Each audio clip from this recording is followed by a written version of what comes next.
આપણે રોજિંદા જીવનમાં ગરમી કે ઠંડીનો અનુભવ તો કરીએ જ છીએ, પણ ક્યારેય વિચાર્યું છે કે આ તાપમાન ખરેખર છે શું? ચાલો આજે આ જ વિષયમાં થોડું ઊંડાણપૂર્વક સમજીએ કે તાપમાનને કેવી રીતે માપવામાં આવે છે અને એનો સાચો અર્થ શું થાય છે. અહીં એક મૂળભૂત સવાલ ઊભો થાય છે. ગરમી અને ઠંડીનો જે અહેસાસ છે એ દરેક વ્યક્તિ માટે અલગ અલગ હોય છે. બની શકે કે કોઈ એક વ્યક્તિને જે તાપમાન ઠંડુ લાગે એ જ તાપમાન બીજાને એકદમ સામાન્ય લાગે. આ જ કારણે આપણને કોઈના વ્યક્તિગત અનુભવ કરતાં વધુ ભરોસાપાત્ર માપનની જરૂર પડી. તો આ જ સમસ્યાના ઉકેલ માટે વિજ્ઞાન અને સમાજને તાપમાન માપવા માટે એક એવી પદ્ધતિની જરૂર હતી જે બધા માટે સરખી હોય, એકદમ ભરોસાપાત્ર. કારણ કે માત્ર ગરમ કે ઠંડુ કહેવાથી તો કામ ન ચાલે ને, આપણને કોઈક ચોક્કસ આંકડો જોઈતો હતો. અને આ સમસ્યાનો ઉકેલ આવ્યો તાપમાન માપવાની અલગ અલગ માપપટ્ટીઓ એટલે કે સ્કેલ્સની શોધ સાથે. ચાલો જોઈએ કે આ કઈ કઈ માપપટ્ટીઓ છે અને તે કેવી રીતે કામ કરે છે. તાપમાન માપવા માટે મુખ્યત્વે 3 માપપટ્ટીઓ પ્રચલિત છે: સેલ્સિયસ, ફેરનહાઇટ અને કેલ્વિન. મજાની વાત એ છે કે આ બધી પદ્ધતિઓ એક જ ભૌતિક વાસ્તવિકતા એટલે કે ગરમીને માપે છે, પણ પોતપોતાની અલગ રીતે, જેમ આ થર્મામીટરમાં દેખાઈ રહ્યું છે. અને તમને જાણીને નવાઈ લાગશે કે આ મોટાભાગની માપપટ્ટીઓનો આધાર પાણી છે. જુઓ, સેલ્સિયસમાં પાણી 0 ડિગ્રી પર થીજી જાય છે અને 100 ડિગ્રી પર ઉકળે છે.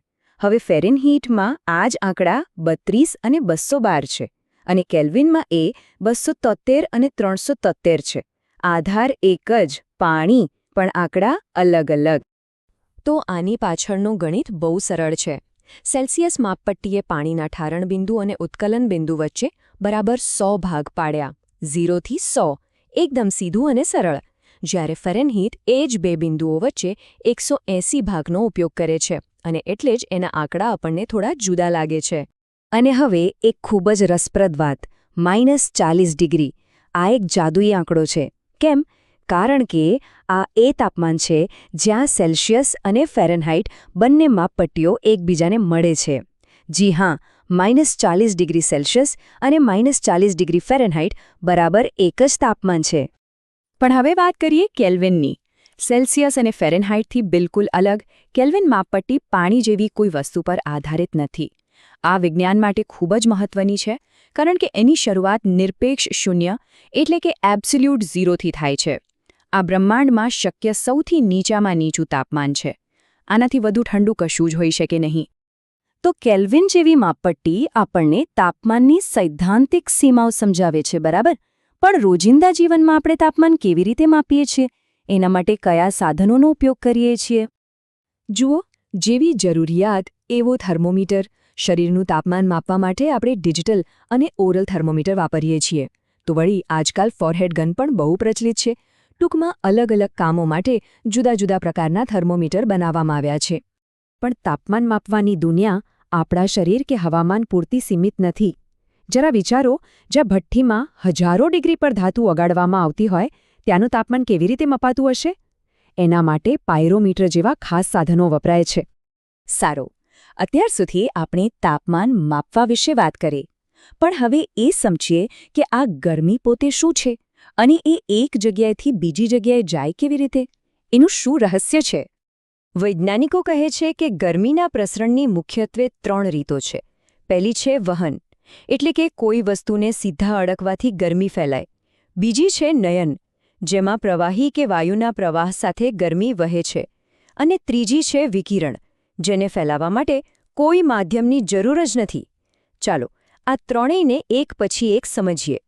વહનનું સૌથી ઉત્તમ ઉદાહરણ છે ધાતુનો સળિયો.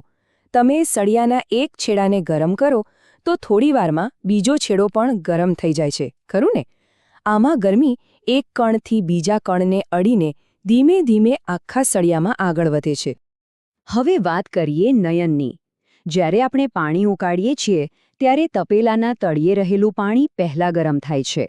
ગરમ થવાથી તે હલકું બનીને ઉપર આવે છે, અને ઉપરનું ઠંડુ પાણી ભારે હોવાથી નીચે જાય છે. આ જે ગોળ ગોળ પ્રવાહ બને છે એને જ નયન કહેવાય છે. અને છેલ્લે વિકિરણ.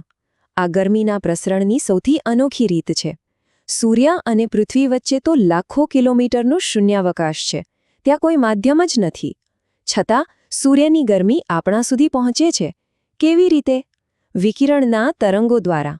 તો જોયું, આપણે ઠંડી કે ગરમીના એક સામાન્ય વ્યક્તિગત અનુભવથી શરૂઆત કરી હતી અને હવે આપણે તાપમાન પાછળના વિજ્ઞાન સુધી પહોંચી ગયા છે. ચાલો આપણે જે કંઈ સમજ્યા એને ટૂંકમાં ફરી યાદ કરી લઈએ. આ આખી વાતનો સાર એ છે કે તાપમાન એ માત્ર કોઈ આંકડો નથી, એ ખરેખર તો ઊર્જાનું એક ચોક્કસ માપ છે.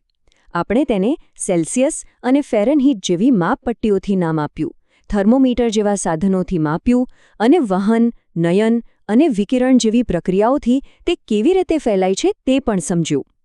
આપણે આ ચર્ચા અહીં એક સવાલ સાથે પૂરી કરીએ. આપણે એ તો જાણીએ છીએ કે તાપમાન ઘણું ઊંચું જઈ શકે છે, હજારો ડિગ્રી સુધી. પણ શું કોઈ એવી હદ છે જેનાથી વધુ ઠંડુ કશું ન હોઈ શકે? સૌથી નીચું સંભવિત તાપમાન કયું હશે? નિરપેક્ષ શૂન્યનો ખ્યાલ આપણને આ દિશામાં વિચારવા માટે મજબૂર કરે છે.